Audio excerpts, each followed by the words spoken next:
Hi guys, this is me Mansi Bansal. Welcome back to my channel. I hope you all are doing good. I am good as well. So let's start with today's video. अगर आप class 12th में हो and आपका business studies का exam है then this video is for you.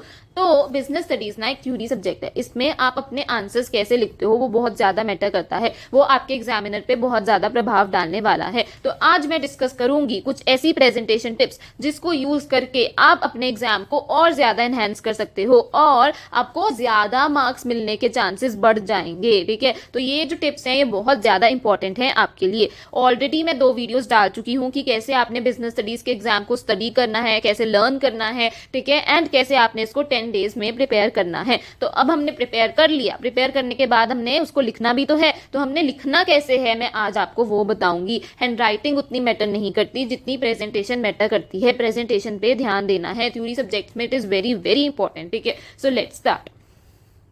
तो suppose करो ये है आपकी आंसर शीट, है ना.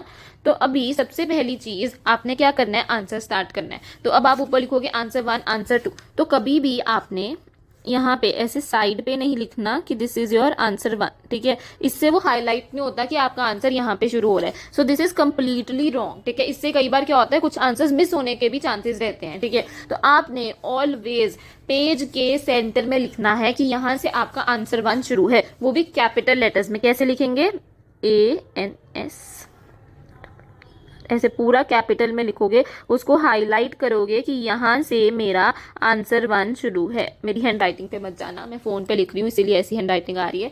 तो अभी यहाँ पे हमने पेज के सेंटर में हाईलाइट करके लिखना है कि यहाँ से हमारा आंसर 1 शुरू है. ठीक है, एंड हर एक आंसर को नए पेज से ही शुरू करना है. फॉर एग्जाम्पल अगर आपका आंसर मान लो यहाँ पे पेज के मिड में यहाँ पे खत्म हो रहा है तो आपने आंसर 2 यहीं से शुरू नहीं करना. आप एक नए पेज से आंसर को शुरू करोगे. इससे एग्जामिनर को आपकी आंसर शीट चेक करना बहुत इजी हो जाता है. ठीक है, तो अभी सबसे पहली चीज आंसर 1 आपने पेज के सेंटर में लिखना है. ठीक है, उसके बाद हर एक नया आंसर एक नए पेज से, एक नई शीट से शुरू करना है. ठीक है, फिर उसके बाद नेक्स्ट चीज है, क्योंकि ये बिजनेस स्टडीज का एग्जाम है तो इसमें आपको पैराग्राफ्स नहीं लिखने हैं. आपको क्या लिखने हैं, पॉइंटर्स लिखने हैं. आप क्या करोगे, ऐसे आप .1 या फिर सर्कल या स्टार कुछ भी बना के आप लिख सकते हो. एक पॉइंट लिखोगे. ठीक है, यहाँ पे आपने लिखा एक पॉइंट की planning is a continuous process. ठीक है, अब यहाँ पे हम लिख रहे हैं कि planning is a continuous process. ठीक है, फिर उसको अंडरलाइन करोगे. फिर नेक्स्ट लाइन से उसकी एक्सप्लेनेशन शुरू करोगे.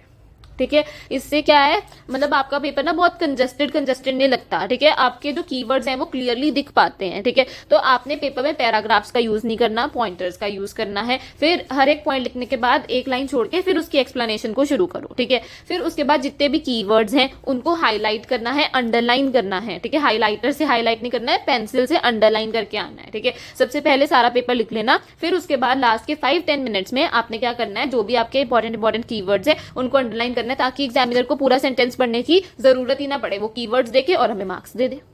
ठीक है, और बताए पॉइंटर्स लिखने का फायदा ये होता है कि एग्जामिनर कई बार तो अंदर वाला पढ़ते भी नहीं है, सिर्फ देखते कि पॉइंट से ही लिखा है तो फुल मार्क्स.